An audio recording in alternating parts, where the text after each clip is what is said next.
Bonjour et bienvenue dans ma chaîne Mon Testament. C'est l'histoire de mon mariage. Le but de cette chaîne et de ce travail, j'ai des buts pour moi, pour la société, pour vous auditeurs.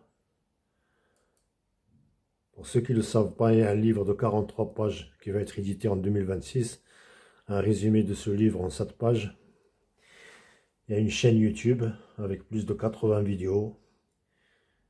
Et une chaîne TikTok et 11 vidéos thématiques dans une clé USB.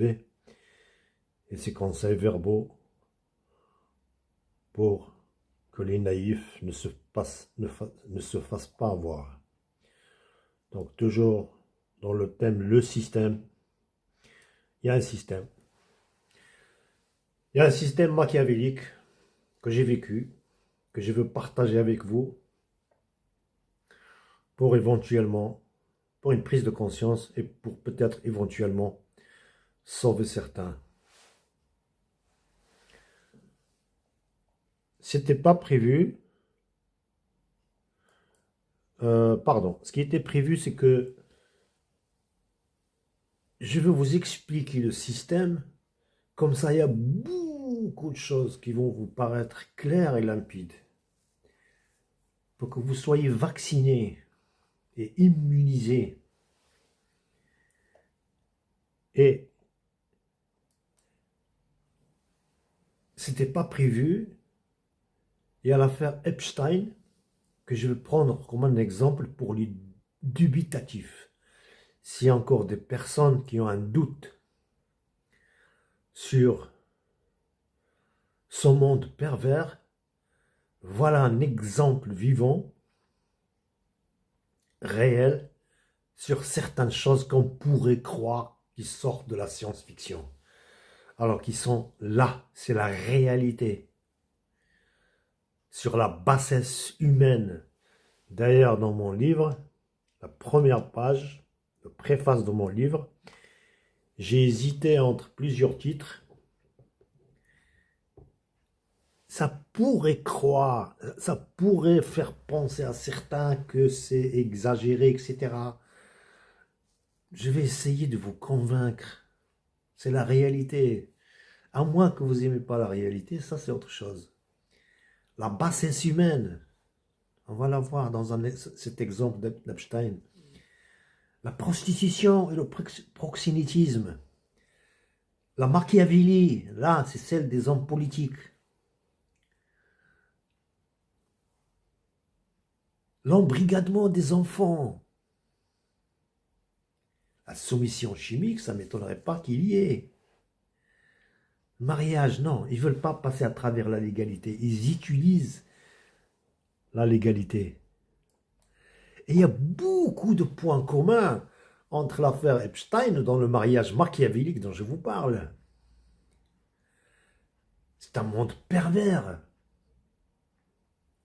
où les discours changent selon les circonstances. C'est ce que ces gens-là ont fait. C'est une bande. C'est une bande, c'est pas une personne. Ces personnes-là, vous les prenez un par un, ils valent rien. Hein, c'est comme les loups. Hein.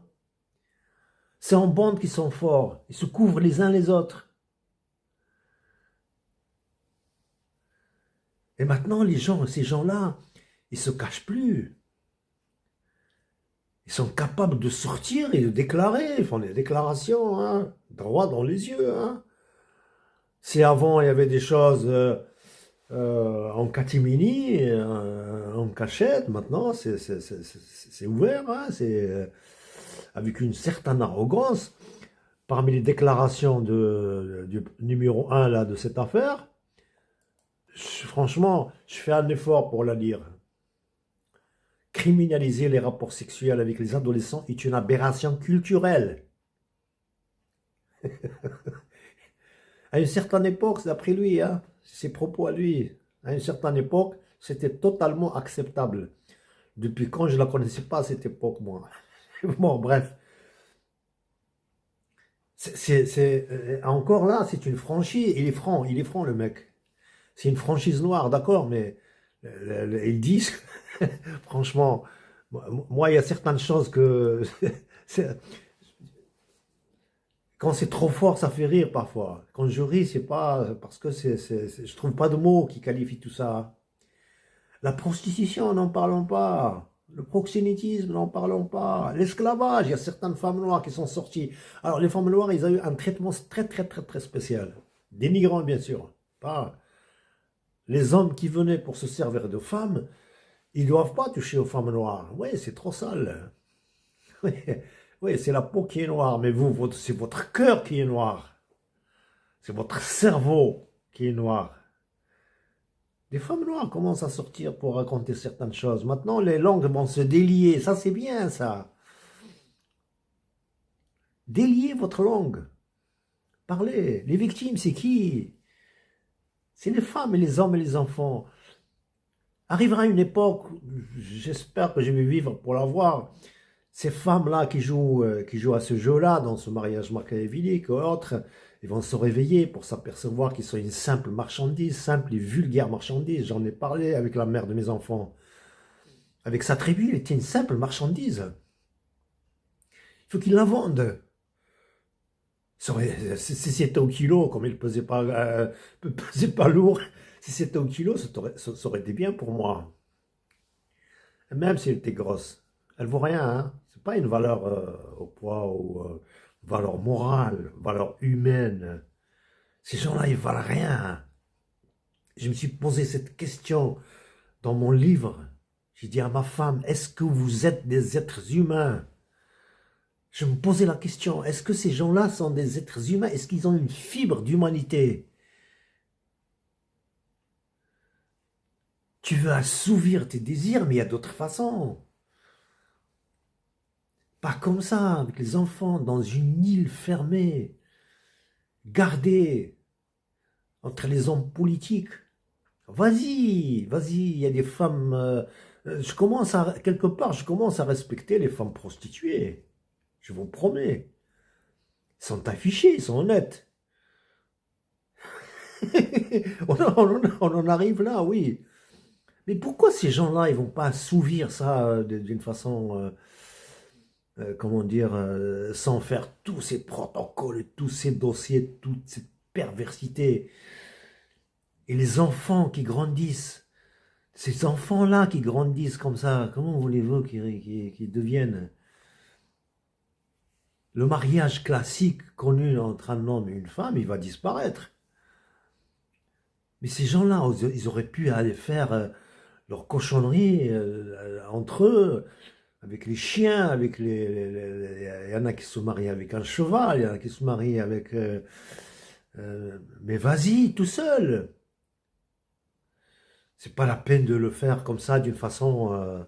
cette affaire, bon, c'est pas notre sujet principal, c'est juste pour vous dire la perversité de ces gens-là. Voilà, Epstein, bah, je me crois, officiellement, il s'est suicidé.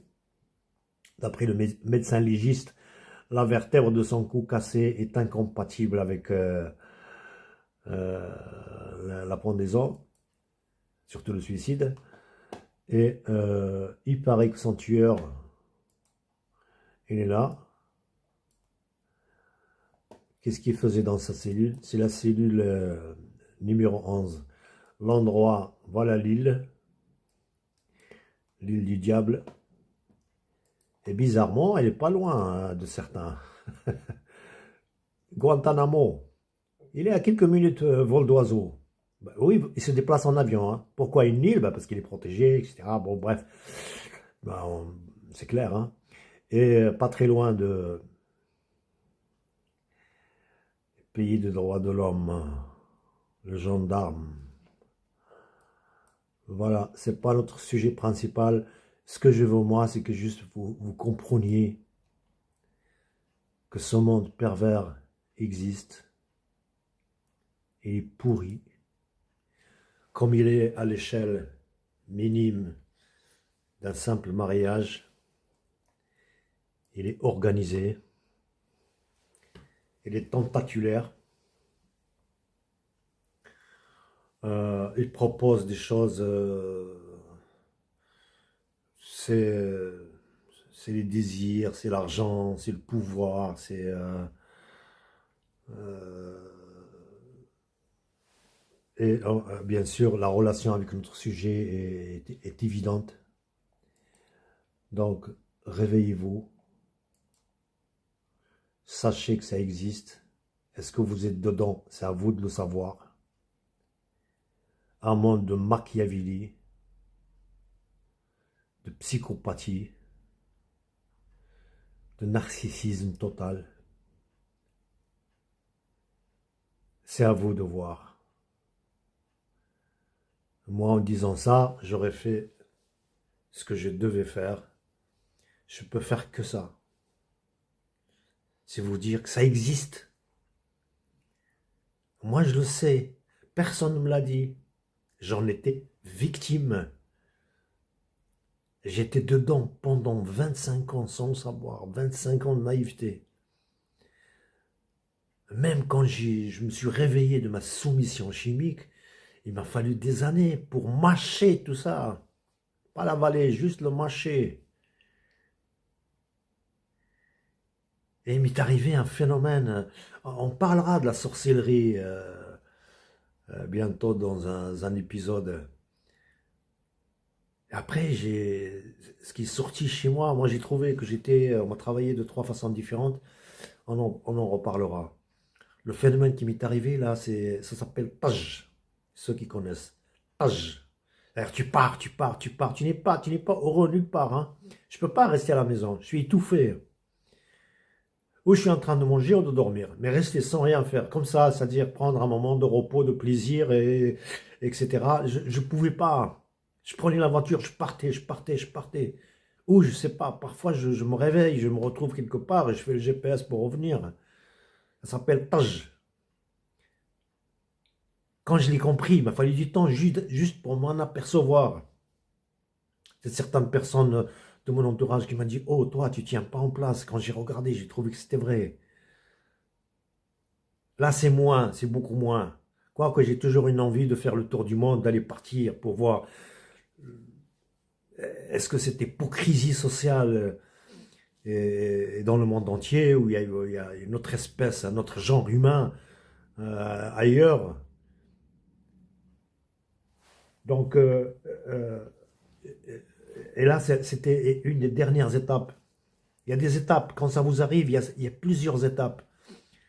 Il me reste combien de temps? Oui, là aussi, je pourrais en faire une émission. Les étapes. Quand vous vous réveillez d'abord, vous croyez rêver. Et après, j'avais un autre phénomène. Je me sentais planer, voler. Je sentais pas mes pieds. Je marchais, mais mes pieds me répondaient. Hein. Mais je sentais pas mes pieds par terre. Je me sentais voler, planer. Certains y plongent, je ne sais pas comment. J'ai pas de mots, j'ai pas de nom. Je ne sais même pas si la science connaît ce phénomène ou pas. Après, vous dites, c'est un cauchemar, je me réveille, vous vous pincez, mais vous voyez que c'est la réalité. Je le souhaite à personne. Pour ce, il faudra que vous vous réveillez, que vous sachiez si vous êtes dedans. Déjà que vous ne tombez pas dedans. Et si jamais vous êtes dedans, plus tôt vous vous réveillerez, mieux c'est pour arrêter l'hémorragie et les conséquences. Je suis à 14 minutes. Ben, l'esprit est là. Une fois que vous avez compris qu'il y a un monde pervers, sans pitié, qui va vous écraser, vous allez ouvrir les yeux et ne pas vous faire avoir. Et à la prochaine.